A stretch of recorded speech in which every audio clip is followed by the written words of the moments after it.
I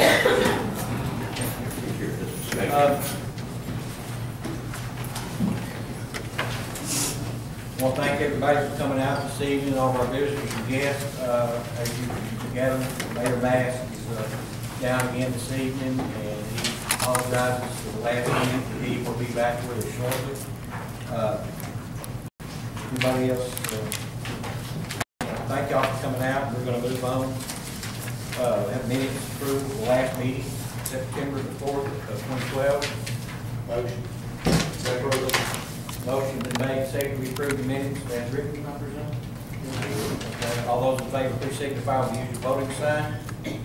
All carries unanimous. Brings us down to the mayor's report, and I'm going to pass to Ron Duncan, city administrator, to do the mayor's report and do his report at the same time.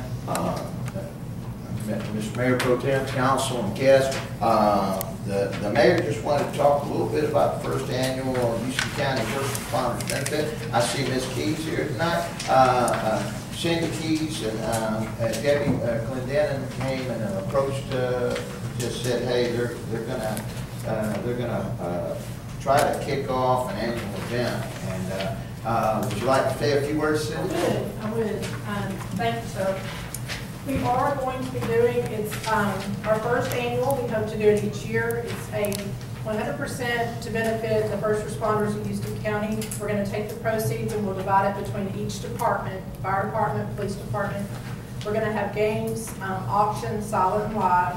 We're also going to have some competition contests between the police departments and the fire departments, so that should be an interesting event. So we just encourage you all, if you could, to please spread the word. We want to try to raise as much as we can. And it'll be equally spread between the small departments and the large departments. But we would just like for any support you can give us, and please do that. Thank you so much. Appreciate it very much. Yes, Thank you. I couldn't have said it better. What I had on mine was last year we expected to receive at least partial funding on our refuse control grant last year, and whatever reason the funds weren't made available.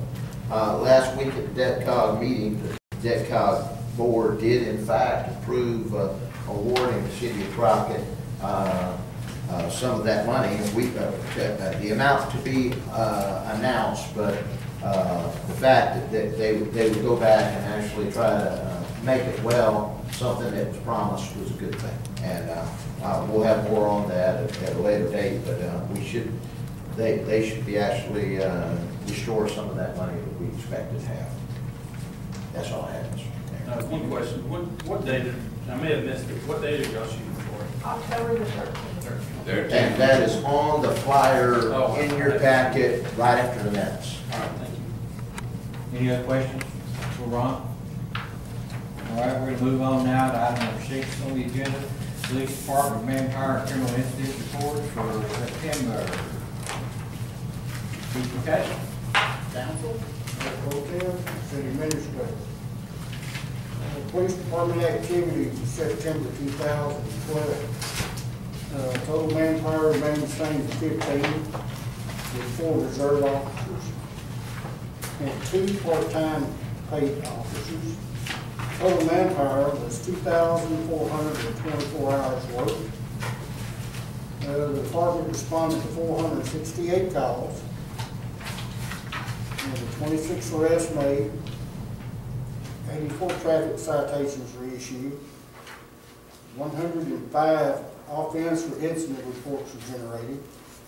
The department investigated 5 motor vehicle accidents. The department responded to 28 alarm calls, 25 of which were deemed false alarm, and 3 were no fault. Now, a note here on some of the thefts. 3 of these were the backup valves. Backflow preventers. Yeah. Now, our understanding is that Lufkin PD recently made an arrest, and one of the individuals involved is from this county. So our investigators currently investigating into that along with Lufkin PD to see if we can't make a connection to ours. So there's good hope there. Also, I brought with me Animal Control Officer Johnny Romo, who would like to enlighten the citizens of Crockett on the issue he's having. It would help him and the citizens also. If this time I can answer it. Yes, sir. Bring it One forward. question though about, is there some reason someone would dig up a backflow valve and? They weren't having to dig them up. They're the ones that actually stick out of the ground and are shaped like you. For example, where Mr. Gomes works, they have one out front, deep, that actually had two sections of PVC pipe with a brass valve in the middle, the backflow preventer, and they're on basically any facility that, like hospital facilities, clinics, dental facilities, funeral home, any place where So you're where saying you the metal? potential No, for PVC pipe, the valve itself is made out of brass. the brass. Right, but that- So That's what they're that after? is what we believe was motive, yes. Just like And, concrete. Like copper? Brass. That's what they do. But, yeah. And we suspected they were out of towners simply because they, the items never reappeared in town at any scrap, or at scrapyard, so we seriously suspected it was somebody passing through. They only picked on the one with PVC pipe, they did not hit any of the metal pipe. Right. And they worked very quickly. It was obvious that whoever did it just basically walked up to it, kicked it to pieces, and threw it in the back of a vehicle and left. Aren't they gonna get wet? I mean, it's gonna make a mess pretty quick. Yeah. It did. They don't turn the valve off right there. Well, I'd heard something on, it was either the Lufkin or the Tyler News about some arrests were made about backflow. I thought then, you know, what are they getting? But They were made of brass. profit margins, that's what they're doing. Thank you. Officer Romo?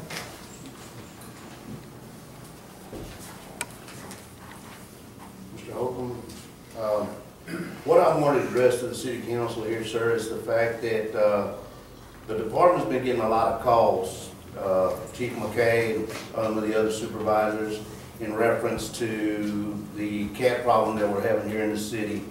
Here in the last 5 years, this is the first time that we've had a problem that we're having today as far as the cats. I've talked to the citizens, and instead of them being part of the solution, they're being part of the problem. Is they put their food out, you know, when they get through eating supper and stuff, instead of throwing the food in the trash or something, they're going ahead and throwing it out the back door. When they throw the food out the back door, all that does is create a problem for all kind of varmints, cats, dogs, just whatever's out and running around. And since April, I've been able to trap over 275 cats. And a lot of the citizens are calling and complaining about I'm not trapping enough cats. Well, I've only have 6 traps that are working. I'm only one person, and I try to talk to the citizens about not putting out their dog food or not leaving their cat food out, because when they do that, it's just creating a bigger problem for me. Like I said, this year, in the last 5 years, I've had more problems with cats than I had anything else. Like I said, they'll call me, they call and complain saying that I'm not doing my job. Seems like every day they call the police department and want to talk to the chief, they want to talk to the supervisor, stating that I'm not trapping the cats. Well, I've only got so many traps, and I can only work my way down the list as I can trap them. But it's, you know, it's like I told the chief, we need to put something to notify the citizens that not to leave their cat food out, not to feed these stray cats, because the city ordinance states that if you feed a cat or any animal for 3 consecutive days or more, that animal now becomes your responsibility.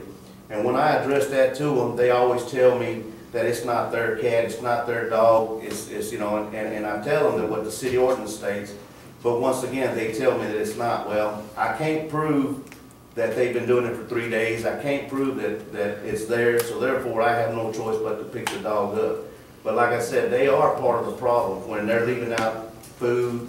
Then they tell me they don't want to see these cats starving to death. Well, I try to explain to them, you know, when you feed these cats or dogs, all you're doing is telling them to come over and they can stay there with you, because they stay there and they eat, and then they come back the next day and then they eat. But when they start feeding one cat, then you'll have 2 cats, then you have 3 or 4 cats, and then next thing you know, they're calling and complaining because they have all these cats.